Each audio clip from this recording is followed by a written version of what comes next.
Have you ever had that one class in high school that you couldn't understand no matter how hard you tried or studied? Chemistry was that class for me. It was my sophomore year of high school, and it was first period chemistry. And it was great because I had my friend and I had a great teacher. It's just I didn't like chemistry and neither did my friend. We sucked at it. So the year goes on, it's around the middle of the year, and we look at our grades, we both have D's.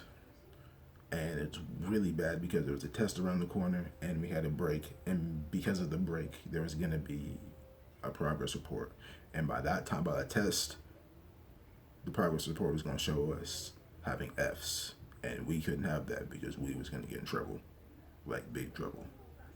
So we looked at each other like, what are we going to do? So we figured out, hey, we could cheat. So we tried to figure out a plan to how we could cheat. So first we noticed that our teacher took the first two Tuesday and Thursdays of every month. Like she would leave her class a little earlier than like she would normally leave. Like she'd normally stay till like 5. On those days she'd maybe stay till like 4:15.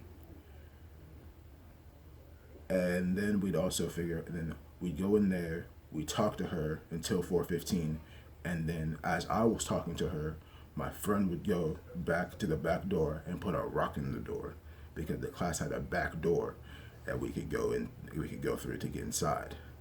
And we talked the only reason we talked to her so much is to keep the computer fresh so it wouldn't log out before we got back into the classroom. So we were like, okay, we're figuring this plan out. So we'll do this right before the test. We'll change everything. So we did it right before. It was a week before the break. Boom. We go talk to her as much as we can. My homie puts the rock in the door, and she says, "All right, it's time for me to go. Time for you to get out." She said, "Get out of the class." So we leave. We act like we're leaving. We act like we're walking home. We go to the back door. We open it. We go inside. We change all the grades. We change our grades, everything. So we change 60s to 70s, 70s to 80s, 80s to 90s, 90s to 100s. And what's it called? We were just raising our grade. By the end of it, we were up 2-letter grades, so we had B's. And then we took the test a few days later. It evened out to C's. We were rubbing our hands like, yep, we did good. We went to sleep. We went home, went to sleep the next few days. I checked the mail. I had a C on my progress report, and it was the best day ever because I didn't get in trouble.